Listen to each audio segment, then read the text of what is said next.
Olá, tudo bem? No programa de hoje eu recebo ele que é sociólogo, advogado e doutorando em ciências sociais. Matheus Tobias vem falar sobre uma pauta importantíssima, que é o racismo. Ele vem discutir, refletir e mostrar um pouco do que vem pesquisando, lendo. Matheus é uma voz importante aqui na cidade. Ô Matheus, primeiro, obrigado. Eu fui a uma palestra, um encontro com você, saí de lá super mexido e falei, eu preciso que esse menino venha conversar com a gente. Obrigado pela presença e eu já quero começar perguntando, não chega a ser cansativo falar sobre racismo todo dia, especialmente para aquelas pessoas que não querem ouvir? Bom, eu que agradeço, Orlando, o convite, primeiramente. E já entrando aí na resposta, né, falando sobre essa questão de ser cansativo ou não, essa é uma questão que aparece muito na bibliografia sobre as questões raciais no Brasil, sobre a parte emocional do negro, né? O quanto é cansativo, não só falar sobre racismo, porque isso é uma coisa mais relativa a mim e a minha profissão de professor, ou mesmo enquanto advogado, né? Mas a existência negra na sociedade, ela é uma existência cansativa. Isso por quê? Porque o negro está sempre exposto, de alguma maneira, ao escrutínio público, a uma hipervigilância, sobretudo dos aparatos policiais, principalmente, como aponta a bibliografia, né? E por isso são mais encarcerados, o que aponta as taxas de encarceramento que a gente percebe, né, nas prisões. Então, essa questão de falar sobre racismo não é diferente da própria existência negra, né? Não é diferente de existir enquanto negro. Então, eu não me canso mais por falar sobre a questão racial, do que eu já me canso por existir no Brasil enquanto negro, né? E logo herdeiro de toda uma trajetória, de toda uma história, de que de alguma maneira oprime uma certa população e faz da existência dessa população um certo desafio. Ô Matheus, você falou em algum momento que do negro ser a todo momento vigiado, né? E a gente tem visto aí muitos casos, né, de ações, ora de quem deveria defender, ora de quem deveria ter um pouco mais de empatia com o próximo, com o outro. E a gente vê vários casos de abordagens equivocadas e muitas vezes pelo simples fato da pessoa ser negra, né? A gente teve um caso recentemente envolvendo o nosso tenor Jean William, né, que foi abordado em Santos de uma maneira, ao que parece, super truculenta, e esses casos pipocam vez ou outra, né? E eu achei muito curioso e queria entrar nessa seara com você, dessa postura, da abordagem, enfim. Essa questão dessa relação, né, que o negro tem com a criminalização de suas condutas, eu acho que para entender isso, a gente tem que entender primeiro duas coisas, né? Primeiro, nós temos que entender o que é racismo. É muito comum que as pessoas tenham uma ideia equivocada de racismo, apesar desse debate de racismo estrutural já ter algum tempo. Como você falou na primeira pergunta, nem todo mundo se atualiza, vamos dizer assim, em relação a esse debate, né? Normalmente, as pessoas tendem a pensar o racismo como uma conduta específica, uma ação. Alguém que vem e faz um xingamento para uma outra pessoa pela sua condição de cor, de pele, né? Pela sua raça, né? Isso é uma forma de racismo, isso é a expressão reconhecida pelo ordenamento jurídico, por exemplo, para criminalizar aquela conduta, mas quando o movimento negro principalmente fala em racismo, não é só isso. O racismo ele é muito mais complexo. O racismo ele é um sistema de hierarquização, que estabelece lugares, que estabelece poder. Então é importante perceber isso. Isso é o que é o racismo estrutural. O racismo estrutural quer dizer que a sociedade toda ela está organizada de uma maneira que hierarquiza pessoas e coloca uns em situação de poder e outros em situação de desempoderamento. É mais fácil para a gente compreender isso quando a gente fala em renda, por exemplo, em dinheiro. É muito fácil perceber que nós hierarquizamos de maneira melhor, né, as pessoas que possuem dinheiro e pior aquelas que não possuem. Racialmente falando, pela própria história do Brasil, é a mesma coisa. Dentro da escravidão, vamos voltar um pouco no tempo, no período escravocrata, isso é mais óbvio, porque nós temos uma sociedade escravocrata que funciona dentro de um binômio senhor-escravo. E aqui, quando a gente fala estamental, quer dizer que existe uma divisão e que não existe passagem. Um senhor não se torna escravo, um escravo não se torna senhor. É uma sociedade estamental, é como uma sociedade nobre, né? Um plebeu não vira nobre, um nobre não vira plebeu. Quando existe a passagem para a sociedade de classes, né, quando existe a abolição da escravatura, ali no final do século XIX, começo do século XX, isso se mistura um pouco aparentemente. Mas essa sociedade capitalista, de classe, competitiva, ela conserva muito dessa estrutura do passado. E essa hierarquização, baseada em critérios raciais, subsiste. Então, essa é a questão. Por que os negros são mais abordados? Por que os negros são hipervigiados? Por que os negros têm mais problemas com a polícia? É porque aquele policial que está parando aquele negro é particularmente racista? Não. Ele não precisa ser necessariamente racista. Ele tem internalizado nele um sistema de hierarquizações racista. Essa é a questão, que é uma herança brasileira de 500 anos. É como, eu dou sempre esse exemplo quando eu falo sobre isso com os meus alunos. Se alguém constrói uma máquina, ele não precisa ser contra os canhotos para que ele faça a manivela do lado direito. É natural, é aparentemente natural. O mundo, ele é feito para o destro. Né? E ninguém precisa refletir sobre isso para colocar o câmbio do carro do lado direito. Em relação ao racismo é a mesma coisa, a sociedade é estruturalmente racista. Então, se ela funcionar no seu modo normal de funcionamento, sem que ninguém reflita sobre questões raciais, ela será racista. O resultado disso será racista. Então, é importante que a gente entenda, primeiro, que existe uma estrutura racista na sociedade brasileira, e segundo, que a criminalização da conduta do negro é histórica também no Brasil. Então, não adianta achar que o negro ele faz alguma coisa que é crime. É preciso perceber que muitas vezes, na nossa história, o que o negro faz já é tornado crime. Como, por exemplo, o candomblé, a capoeira, a vadiagem, que foi criminalizada e é até hoje, né, um crime de menor potencial ofensivo, mas é criminalizado. Logo após a abolição da escravatura, e quem era o vadio? Aquele que não tem emprego. Logo após a abolição da escravatura, é o negro. Então, o negro não é que ele comete a conduta que é criminalizada, mas muitas vezes aquilo que é da própria cultura negra é criminalizado para alcançar essa pessoa negra. Essa é uma questão. E segundo, a forma de interpretação da conduta do negro, ela tende a ser vista de uma maneira mais dura. Então, por exemplo, o porte de drogas. É mais comum que se entenda que a pessoa branca, que está de classe média, que está portando drogas, seja um usuário, mais um negro, principalmente em regiões periféricas, que está portando drogas, mais comumente vai ser entendido como um traficante, ainda que as quantidades sejam semelhantes. Percebe? Então é todo um sistema de percepção, de entendimento, é toda uma questão estrutural, que está internalizada em todos, inclusive, né, em nós, que é aqui, e que, na ordem natural das coisas, tende a reproduzir uma lógica racista. Você fala com muita propriedade e fala muito bem, por sinal, sobre o assunto, mas eu fiquei pensando que deve ser uma frustração, uma chateação, ser didático todo o tempo, né, Matheus? Sim, nós temos um pouco, eu creio que quem fala um pouco sobre esse tema tem uma sensação de um déjà vu permanente, né? Tá sempre falando a mesma coisa, como se sempre esse debate fosse iniciante, né? Como se estivéssemos sempre iniciando o debate. Então, por exemplo, existe racismo no Brasil? A gente se depara com essa questão o tempo inteiro. Ou seja, nós não estamos sequer indo para a direção do o que fazer em relação ao racismo no Brasil. Mas estamos muitas vezes presos permanentemente na questão de sequer ele existe. Será que existe racismo no Brasil?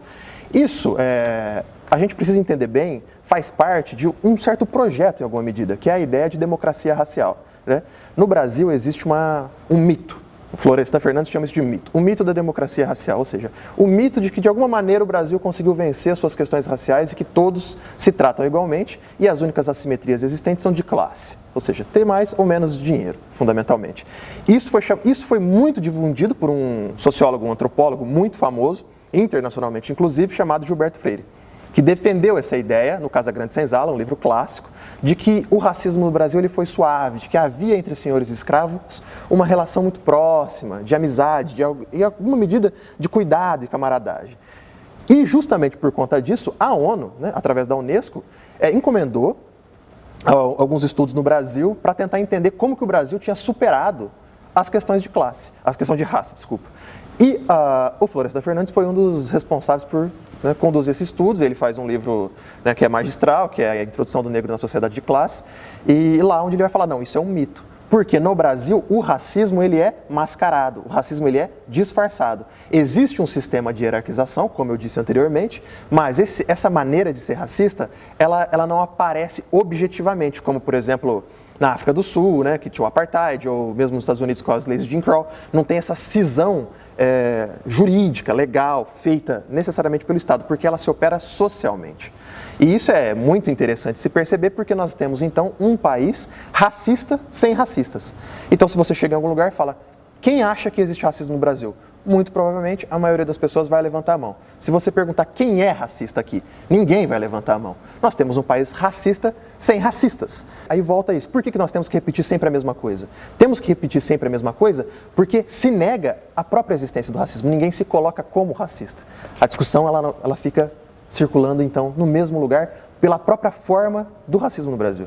Você foi vítima de muito preconceito na infância, Matheus? Eu acho que eu não posso vir aqui falar que eu tive uma infância difícil, né? Eu sou um filho dos mais legítimos da classe média, então tive todos os privilégios de um pertencente da classe média, fui para a universidade fora, não trabalhei enquanto estudava, tudo isso, né? Então, pelo próprio lugar que eu ocupo na estrutura social, economicamente mesmo, eu nunca fui alvo desse racismo mais escancarado. Mas, como eu disse, assim como todas as outras pessoas no Brasil, eu internalizei estruturas racistas. Então, eu brinco sempre, e brinco assim, né? Não é brincadeira. As pessoas falam, quando me falam, você já sofreu racismo? Eu costumo perguntar, eu sofro racismo até sozinho. Eu não preciso de ajuda para sofrer racismo. Por quê? Porque eu internalizei estruturas racistas. Então, o negro, ele se descobre negro, né? A gente sempre fala isso. Por quê? Questões como estética, o seu cabelo, o formato do seu nariz, a sua boca, como é o seu corpo, a sua cultura, a sua expressão religiosa, tudo isso é estigmatizado no Brasil. E o negro e o branco internaliza isso. Então essa própria internalização faz com que exista um racismo internalizado em todos. Então mesmo que você não sofra um racismo direto, e eu não posso vir aqui e falar que eu já sofri um racismo direto, não é verdade, eu sofri esse tipo de racismo, o racismo do, olha, o seu cabelo é feio, mas não porque, olha, ele é feio porque você é negro. Mas é feio porque outra possibilidade estética é que é padrão.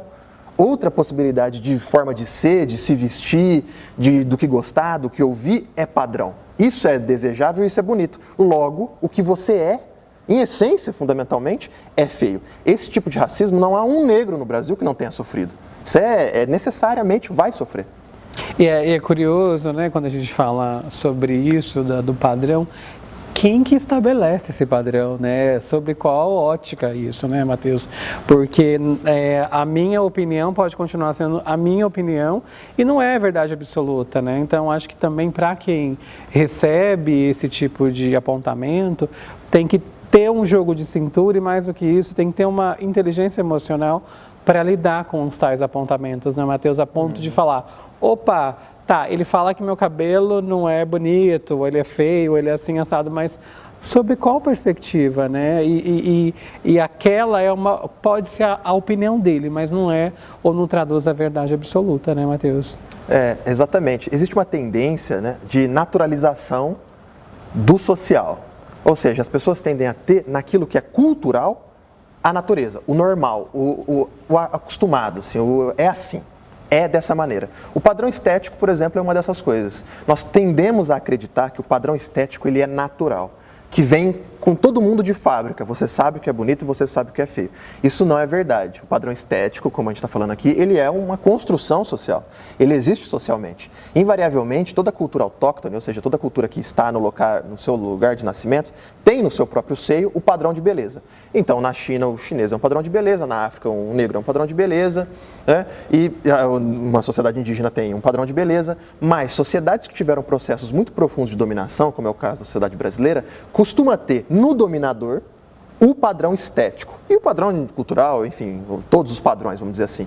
Isso acontece no caso do Brasil, como eu disse que foi, durante quase 4 séculos, uma sociedade completamente estamental que tinha no branco europeu o dominador, o polo dominante. E assim se estabelece critérios hierárquicos que colocam esse como bonito, como desejável, como inteligente, como sábio, como lapidado, inteligente. E o seu oposto, no caso aqui desse binômio, né, como aquele que não tem todas essas características. Então é importante, isso que a sociologia vai fazer, né, que é desnaturalizar o mundo. Perceber que não tem nada natural no mundo. Nada no mundo social é assim porque é assim. Isso são escolhas. E essas escolhas se acumulam historicamente, né, conformando uma realidade presente, que poderia ser completamente diferente. Ô Matheus, você fala em vários momentos sobre o Brasil. Queria fazer uma reflexão aqui com você. Eu percebo que de uns tempos para cá as coisas parecem que ficaram mais escancaradas, né? No que diz respeito aos ataques. Aí a gente pode entrar em várias searas, né? Aos ataques às minorias, ataques homofóbicos, aos negros e tudo mais. E a sensação que eu tenho, que eu tinha de infância, é que nós éramos um país totalmente né? Recebe todo mundo super bem, não tem essas contaminações. De onde vem isso? Você acha que é porque talvez alguns dirão, porque agora nós temos as redes sociais, isso ficou mais evidente. A sociologia tem alguma explicação para isso? Essa é uma pergunta complexa, né? Você mesmo traz várias facetas dessa questão. As redes sociais, elas potencializam isso, porque essas pessoas se encontram e se organizam. Mas tem um trecho do livro do Abdias, do Abdias do Nascimento, o Genocídio Negro Brasileiro, que ele vai falar assim, que ele fala um trecho seria uma piada, que aparece, eu não me lembro qual é o autor, ele até comenta, mas é assim: no Brasil não existe racismo porque o negro sabe o seu lugar. Né? Ele vai falar, ou seja, não precisa ter racismo se a sociedade está organizada de uma maneira, né, que oprime um conjunto em favor de um outro, e esse conjunto oprimido aceita a sua posição. A partir do momento que o negro ele se revolta com a sua posição, de alguma maneira, e essa revolta eu não estou falando que ela é recente, ela sempre existiu, mas algumas conquistas recentes balançam essa estrutura. E aí essa situação vai começar a acontecer, como por exemplo a política de cotas, que é recente, a política de cotas no emprego público em âmbito federal, né? A inserção do negro em vários setores do mercado, por uma demanda social que faz com que, por exemplo, né, algumas empresas façam um programa de trainee somente voltado para a população negra, e isso faz com que aquela população que não é o alvo dessa política pública se sinta de alguma maneira perdendo aquilo que até então lhe pertencia. E isso vai gerar uma movimentação social, inevitavelmente. Agora, se é essa a causa necessariamente de que isso está aparecendo, principalmente nesse momento, que a gente tem uma certa fascistização da sociedade, vamos dizer assim, que essas opiniões elas estão aparecendo o tempo todo de maneira muito mais aberta, eu acho que isso tem uma combinação com o momento político que a gente vive, com os discursos que estão acontecendo, mas sem dúvida nenhuma, esse protagonismo negro que tem crescido, que cresceu recentemente, inclusive estético, né? A estética negra ela cresceu muito. Eu me lembro quando eu era pequeno não existia creme para cabelo afro, e hoje tem, então a estética negra ela tem sido mais aceita também. Eu acho que essas são facetas da explicação, a gente não pode dizer assim, essa é a explicação, né, de maneira pontual, mas são sem dúvida faces dessa explicação. Tanto o tensionamento político próprio do nosso momento, mas também o maior protagonismo negro que se observa. Você falou uma vez nesse encontro que eu participei, da palestra que você deu, junto com o Pedro, que é outro cara inteligentíssimo, sobre o universo negro em números, né, que é na parte econômica, né, e que muitas vezes a sociedade, agora estou falando do capitalismo, não olha para isso.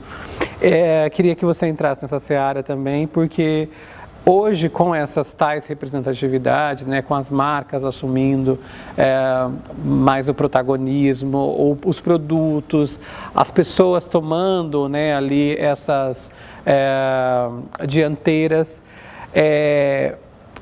não olhar para isso de alguma maneira não é só ser somente ignorante, mas é ser burro também, porque tem um universo ali, né, Matheus, interessante, né? Sim, essa questão, né, das marcas perceberem o negro em todo o seu potencial de consumidor, que até então não se observava, ela tem duas faces, né? A gente tem que olhar para essa questão com muito cuidado, porque por um lado, evidentemente que essas questões de maior representação negra nesses espaços, ela é desejável, sem dúvida nenhuma. Por outro lado, não podemos ser inocentes de que existe um grande movimento em prol da igualdade racial. Não. São consumidores que estão dando lucros para essa marca, que estão engajando essa marca. Então, existe uma contraprestação que é pecuniária, que é de valor mesmo, que é de agregar valor. Então, é muito complicado. Por um lado, nós não temos que ir de encontro a esse movimento, né, do negro estar aparecendo, né, nesses espaços. Por outro, nós não podemos ficar satisfeitos como se essa fosse a questão. Porque, como eu disse, o racismo ele é estrutural no Brasil. E não vai ser esse tipo de conduta que vai acabar com o racismo. Mas, sem dúvida nenhuma, ele tem o seu papel, ele tem o seu lugar. É um passo importante também. É um passo importante. Né? Um debate que aparece sempre sobre isso é a questão do black money, por exemplo, né? De negros que compram, né? Que de alguma maneira fazem uma comunidade que consome dentro de seus próprios estabelecimentos, o que faz com que tenha um giro econômico que ajuda a todos. Isso é importante? Isso é interessante? Sim, mas sem dúvida nenhuma isso não é uma forma de resolução geral, né, das questões raciais, dos conflitos raciais no Brasil, inclusive porque só se integra nisso o negro que já tem algum tipo de ascensão social, o negro de classe média, o negro de classe alta. Que é uma exceção da exceção. Que é uma exceção, da exceção. Exatamente. Bom, eu preciso ir para o intervalo. No próximo bloco a gente vai continuar falando com o Matheus, esse cara que entende tudo sobre esse universo. A gente volta já já, não sai daí.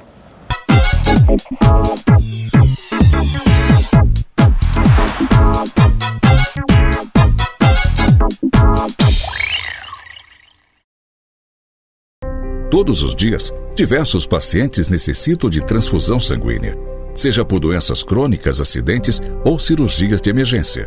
E há também os pacientes internados com Covid, que não raro necessitam de transfusões, devido às complicações da doença. Se você tem a partir de 18 anos e está com boa saúde, procure o Banco de Sangue de Sertãozinho e faça a diferença. Sua doação pode salvar até 4 vidas. Agende seu horário pelo WhatsApp 981690001. Banco de Sangue de Sertãozinho. Compromisso com a vida.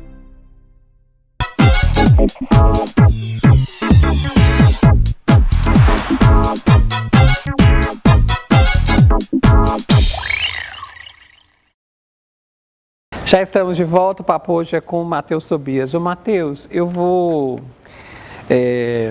me permitir relembrar uma frase sua durante essa palestra.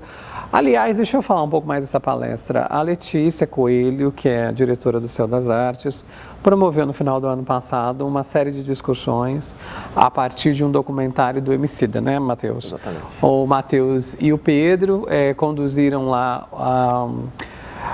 as discussões, então tinha a apresentação do vídeo e depois na sequência uma roda de conversa com várias pessoas. Eu fui convidado, infelizmente no primeiro encontro eu não consegui, fui no encontro 2 e 3, saí de lá impactado, já disse isso aqui. E aí, durante esse encontro, em um desses 2 encontros que eu fui, você falou, abre aspas, em alguns momentos eu era o único advogado negro em algumas comissões da OAB e também é o único advogado negro presente ali em alguma audiência, fecha aspas. Como que é isso para você? O negro, ele é subrepresentado em todos os espaços de poder. E isso todas as estatísticas mostram. Então, seja na política, seja, por exemplo, como você disse, na advocacia, seja no ensino superior, seja principalmente como docente, por exemplo, do ensino superior. Então, todos os espaços que de alguma maneira congregam mais poder, e não necessariamente poder econômico, é importante dizer isso, porque às vezes pode ser algum tipo de... Nós acumulamos vários capitais, né? Capital econômico, capital cultural, capital social, quem você conhece, né? Você é bem relacionado ou não. O negro ele tem mais dificuldade para acumular esses capitais, justamente porque está numa posição de subalternidade na organização social de maneira geral. Então, o negro em ascensão, ele acaba tendo, e aí essa ideia de negro em ascensão, ela é trabalhada por vários autores, ele acaba tendo essa sensação de solidão, de não encontrar ali pessoas que se parecem com ele, que têm uma trajetória eventualmente de vida parecida, que frequentou os mesmos lugares, que se relaciona da mesma maneira, porque a afetividade da família negra ela tem uma particularidade, é diferente, a sua relação com a música, a sua relação com a estética, com a maneira de se vestir, então você não vai encontrar isso em certos espaços. Florestan Fernandes ele chega a dizer que o negro em ascensão ele tem que se comportar muitas vezes como o antipreto, né? Por que o antipreto? Porque ele tem que fugir da representação branca do negro. Isso é interessante de pensar. Então, o negro, esse estereótipo do negro, ele não existe. A negritude ela é muito plural, sabemos. Mas existe uma representação, dentro dessa sociedade racista, branca, do que seja o negro. E é o quê? A ideia do que a gente vê representado muitas vezes, inclusive na arte, que é o malandro, violento, o alcoólatra, né, todas essas representações, esses arquétipos sociais que existem no imaginário social de maneira geral. Então, o negro que está em ascensão, ele se vê obrigado a mostrar para todo mundo que ele não é isso, que ele não é essa representação, que em si nem existe. Né? E ele, então, se vê obrigado a, de alguma maneira, negar certos elementos que são próprios da cultura negra. Né? Então, por que essa questão da representatividade, que a gente já falou no bloco passado, ela é importante? Porque ela começa a te permitir ser aquilo que você deseja ser. E não enquanto militância, mas enquanto possibilidade. Então, eu, por exemplo, enquanto advogado, eu vou falar aqui, né, que eu uso dreads, por exemplo. Né? Eu não preciso ser militante para usar dread. Essa é só uma possibilidade estética. Não tem nenhum problema. E é preciso ser entendido isso. Você não precisa ser um super militante, nada disso, para se colocar. Mas no momento que eu me coloco, ainda que eu não tenha nenhum intuito estético, alguma coisa desse tipo, eu dou a possibilidade para que outros façam a mesma coisa. Eu coloco isso como possível. E talvez alguém que estivesse solitário nesse espaço ainda não soubesse que isso é possível. É viver plenamente, né, Matheus? Com as suas escolhas, a partir do seu repertório de mundo, do que você acredita, né? E eu imagino que deve ser bem difícil isso a todo momento também, né? Porque você precisa, Mano Brown fala isso direto, né? Você precisa ser melhor, se você é bom, você tem que ser melhor. Se você é excelente, tem que ser ótimo, ótimo, ótimo, ótimo. Então, é uma vigilância constante, uma cobrança da sociedade constante para as pessoas de cor, como a gente costuma dizer, né? Exatamente, exatamente. E isso que você disse, a sociedade cobra, é importante ser dito. Porque a sociedade, quando a gente fala sociedade, o que é a sociedade, né? A sociedade não existe, ninguém nunca encontrou por aí a sociedade. Mas, ao mesmo tempo, ela é muito presente. É aquela questão, né? Na sociologia é muito isso, né? Não se confunde o catolicismo com o católico, né? O crente com a religião. Uma coisa é uma coisa, outra coisa é outra coisa. Os indivíduos existem, mas a sociedade também existe. E você percebe ela quando você viola as normas que ela coloca. Aquele que respeita as regras sociais, ele não sente o peso da sociedade. Então vamos dar um exemplo. A pessoa que é heterossexual, o mundo para ela simplesmente é. Ela flui no mundo naturalmente, porque ela não sente que existe uma regra, que o mundo é heteronormativo, que ele te obriga de alguma maneira, ele te coloca que você deveria ser hétero. No momento que você se coloca como homossexual na sociedade, a sociedade vem e cobra. Você percebe que então havia uma regra aí. A questão da cultura negra é a mesma coisa. Aqui e é por isso que muitas vezes pessoas brancas têm dificuldade de entender o drama negro. É por isso que é necessário, como você disse no início, uma certa boa vontade. Porque a pessoa que é branca, em termos raciais, ela tem os seus próprios sofrimentos, evidentemente, que todos temos. Mas em termos raciais ela não tem. E ela navega na sociedade muito naturalmente. É normal para ela. Ela não vê o racismo, ela não sente o racismo, ela não experiencia isso. Porque existe uma normatividade na sociedade, um padrão que é branco. E ela segue, então ela não sente. O peixe na água, ele não sente a água. Mas aquele que viola essa norma, ele vai perceber que ela existe. Imediatamente, porque a sociedade vai te dizer. Eu queria falar também agora, assim, avançar para uma outra pauta, para aproveitar nosso tempo, de um assunto polêmico, e eu sei que você tem uma posição bem firme sobre isso, e a gente também percebe que tem muita gente que tem dificuldade de entender isso, que são as cotas raciais. Vamos entrar nessa seara? Bora. O que você pensa sobre? Sou completamente a favor das cotas raciais, evidentemente. Eu até acredito, muitas vezes as cotas raciais, existe uma grande questão, isso é um debate permanente. Hoje, muitas partes daquele debate que houve no momento da implantação já não existe mais, do tipo, o negro não vai conseguir acompanhar, vai ter uma média inferior, vai atrapalhar o andamento dos outros alunos. Hoje nós sabemos que, em média, os alunos negros, inclusive, têm um aproveitamento melhor, até porque se apegam a essa oportunidade, sabendo que ela é, talvez, única. Então, essas questões eu não vou nem debater, porque isso está superado. Nós sabemos que, inclusive, vai potencializar o racismo, é uma coisa que se falava também. Sabemos que isso não é verdade. A convivência entre brancos e negros na universidade, negros cotistas, é das mais pacíficas. Isso não existe, né? Agora, a questão da cota, existe um debate sobre qual é a sua função. Eu acredito, sinceramente, e aí é uma opinião mais pessoal, que ela visa mais estimular a convivência. A convivência em espaço de poder, porque a universidade é um espaço de poder, do que propriamente fazer uma reparação. A reparação do negro no Brasil é impossível. São quase 4 séculos de escravidão. E quando a gente fala escravidão, a gente tem que entender o peso que isso tem. tem que sentir escravidão. Porque que teve escravidão, todo mundo sabe. Mas sentir exatamente o que isso significa para o Brasil de agora, de 2022, é mais difícil. Você tem que perceber o que é. Escravidão é gente sendo vendida. É os filhos dessas pessoas sendo vendidas. É pessoas sendo reproduzidas. Alguém que é um bem, que é uma coisa. Essa é a questão, que pode ser possuída por um outro. É um produto que pode jogar fora, inclusive. É um produto que pode jogar fora, que não tem nenhum, que pode ser morto por qualquer coisa. Isso é escravidão. E essa estrutura durou por quase 4 séculos no Brasil. Então a gente tem que entender o peso. Não existe contraprestação, não existe reparação possível para todo o trabalho que o negro colocou nesse país, para tudo que o negro construiu. Tem sangue, suor negro em tudo que a gente olha, mas eles não estão representados nesses espaços. Então, isso estimula a convivência, mas a reparação, eu acredito que seja completamente impossível. E sobre racismo reverso? O racismo reverso, é interessante essa pergunta porque ela vem, né, na esteira de tudo que a gente tem conversado aqui hoje. Porque quando a gente fala que a gente tem um país, né, que se estrutura dentro de uma dinâmica racialmente orientada, que se hierarquiza, que coloca certas atribuições para alguns e outras atribuições para outros, a gente vai perceber como é que se organiza toda uma sociedade. O racismo, ele é possível por isso. O racismo ele é possível enquanto uma forma de poder, né? Uma estrutura de poder, uma relação de poder que se estabelece entre diferentes pessoas através de uma questão que é racial. O racismo reverso, ele não tem como acontecer justamente porque não existe essa estrutura em detrimento do branco.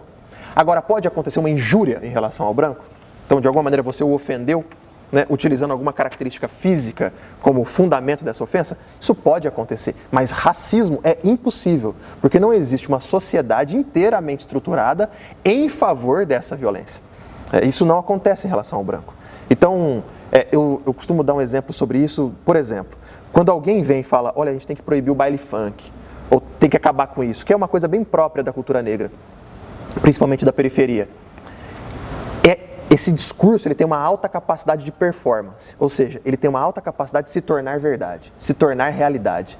E aí a polícia entrar no baile funk e várias pessoas morrerem, e quando elas morrerem, a gente sabe que o discurso vai ser, mas se tivesse em casa, não tinha acontecido isso, se tivesse na igreja, não tinha acontecido isso, enfim. Né? A criminalização do lazer naquele espaço, porque muitas vezes é o único lazer que existe. Mas se eu disser para você, olha, nós temos que criminalizar, a polícia tem que entrar numa rave, qual que é a possibilidade real de performatividade desse discurso? Zero. Por que zero? Porque ele não vai encontrar respaldo estrutural. Esse discurso ele é vazio. Ele pode ser, no máximo, uma ofensa, mas não racismo, né? Ou não alguma coisa que reproduz racismo. Ô, Matheus, queria pegar aqui uma fala da Cíntia. Cíntia esteve aqui recentemente. A gente questionou sobre como a gente pode falar sobre racismo para os pequenos, né? O que eles vão receber desse país extremamente preconceituoso pela frente. E ela falava, né, que a literatura é um caminho. Além da literatura, como que você indicaria para quem está nos assistindo agora? Como a gente aborda isso com os pequenininhos? Como a gente trabalha essa temática?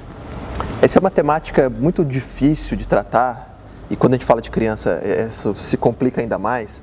Porque muitas vezes esse discurso racial, ele é entendido como, e é o que se diz inclusive, como vitimismo, coitadismo, né? E aí, mimimi, exatamente. E aí alguns vão falar assim, olha, tem que parar com essa conversa porque é vitimismo, né? E outros vão ter o que o Abdias do Nascimento chama de condescendência branca. Nossa, tadinho, coitado, que também é uma expressão do racismo, né? Mas é uma expressão de condescendência. Nenhuma das duas é desejável. Esse nosso discurso ele tem um caráter de denúncia, mas a dó, cada qual guarde para si. O negro não precisa dó de ninguém, não é disso que se trata. Quando a gente está falando da criança, é um pouco isso, né? Como você desenvolve um discurso que ele tem um caráter de denúncia, mas ao mesmo tempo você não inculca de alguma maneira, essas tendências, a achar que, olha, você está numa posição de inferioridade. Né? Estruturalmente, está, mas não é essa a questão. Né? Você tem que, no fundo, incorporar uma certa revolta, vamos dizer assim, né? Eu acho que em relação às crianças, a melhor maneira seria trabalhar isso muito suavemente. Se a representatividade existe, você trabalha livros em que tem crianças negras, por exemplo, se as histórias têm pessoas negras representadas, se a cultura negra aparece de alguma maneira, se a nossa herança cultural ela está aparecendo, isso vai ser natural, vai se desenvolver naturalmente. Muitas vezes existe uma inversão na maneira de apresentar as coisas. Por exemplo, é muito comum na escola que se diga, falando sobre a questão racial positivamente, falando, olha, o negro ele tem o cabelo crespo porque protege do sol, ele tem a boca grossa porque também pelo sol não resseca, a pele escura porque ela resiste, como se fosse uma justificativa para ser negro. Ah, então tudo bem. Então, já que existe uma explicação biológica, está justificado ser negro. Mas ninguém vai chegar para uma criança branca e dizer, olha, você tem a pele clara porque para absorver vitamina D, porque senão não absorve legal, né? Como se você não precisa justificar a branquitude, mas de alguma maneira parece que precisa justificar a negritude. Eu acho que é justamente inverter isso, apresentar a negritude como natural, porque no caminho comum do negro, a negritude se descobre, porque ela não é natural. E como que a sociedade pode ajudar nisso, Matheus?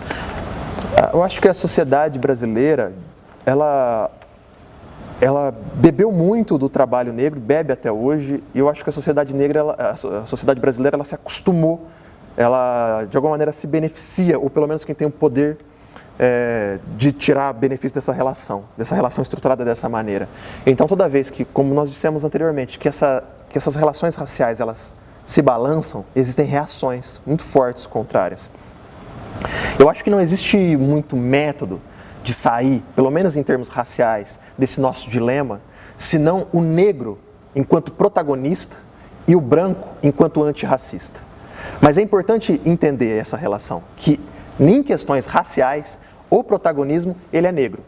E ao branco antirracista, cabe ter essa boa vontade que nós falamos anteriormente, de ouvir, de perceber, de olhar um pouco melhor para essa estrutura e perceber que ela está acontecendo, no limite, na cara de todo mundo. Não é difícil, não é preciso ser um bom observador para perceber.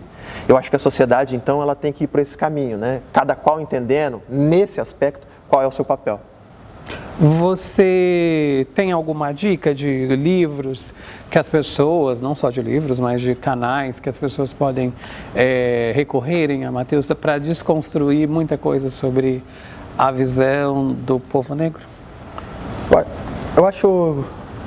Hoje esse debate está muito em alta. Eu acho o Silvio de Almeida, né, super falado com um livro que chama Racismo Estrutural, que é um livro acessível. Mas eu gosto muito do Genocídio do Negro Brasileiro, né, Processo de um Racismo Mascarado, do Abdias do Nascimento. Se eu tivesse que indicar um livro, eu indicaria esse. Eu acho que é um bom livro. É um livro muito interessante de ler, não é um livro, né, muito complicado, assim, sociológico, aquela coisa para especialista, e que vai esclarecer muita coisa, e apesar de ser um livro antigo. Perfeito. A gente está vendo imagens aí do livro que o Matheus está sugerindo. Fica aí como uma dica para você buscar mais informações sobre isso. Falando em livro, a gente sempre pede para os nossos convidados, os entrevistados, falarem, né, um livro e um filme que mudaram, né, a sua vida de alguma maneira. Quais são suas indicações? Bom, já citei um livro, falo outro. Fala outro. Outro. Vou ficar no mesmo para a gente seguir no tema, o Rebeliões na Senzala, do Clóvis Moura. Clóvis Moura é um autor muito bom também, merece ser lido, então Rebeliões na Senzala vale a pena ler para a gente perceber, porque muitas vezes existe uma tendência a entender o negro enquanto um polo passivo na relação, principalmente no momento da escravidão. E aí, alvo de uma concessão da princesa Isabel, que um dia decidiu alforriar a todos por uma benesse qualquer, né? E Rebeliões na Senzala vai mostrar que não é bem assim essa conversa, que existiu muito protagonismo negro nesse processo. Então eu indicaria esse livro. Um filme também, né? Um filme para ficar num filme recente, que é do ano passado, Sete Prisioneiros. Tá no Netflix, não sei se eu posso falar Netflix, mas está na Netflix. É um filme interessante. Muito interessante, e vai mostrar que não é simples assim, né? Essa relação de você estar numa situação, porque às vezes a gente fala isso, olha, o negro ele tem que se colocar, como se fala na questão do machismo, né? A mulher ela tem que se colocar, mas na situação não é simples assim, essa decisão, essa força nem sempre é fácil tomar. Essa não é uma decisão fácil de tomar. Então, esse filme ele trabalha essa questão assim, interessante, que colocado na situação é diferente. Para a gente finalizar mesmo, tem uma frase famosíssima do Martin Luther King que diz que ele tinha um sonho. Qual que é seu sonho? Meu sonho é que o Brasil pudesse desenvolver todo o seu potencial democratizante, fazendo de fato uma mudança estrutural de baixo para cima. Essa é uma aspiração. Eu sei que, vivendo em 2022, o tanto que isso é improvável. Mas o fato de alguma coisa ser improvável, é por isso mesmo que é sonho, porque é improvável, né? Senão seria uma meta. Então eu acho que o Brasil desenvolver seu potencial democratizante, porque isso será bom para todos, brancos e negros, né? Homens e mulheres, heterossexuais, homossexuais, todos. E cada um viver a sua vida plenamente, né, Matheus? Exatamente. Querido, obrigado, viu? Sucesso agradeço. na sua jornada. Gente, depois vocês vão ver, bom, vocês viram em alguns momentos aí as referências que o Matheus citou. Para você que ficou com a gente aqui, muito obrigado pelo carinho da audiência. A gente se vê no próximo programa. Até lá. Tchau.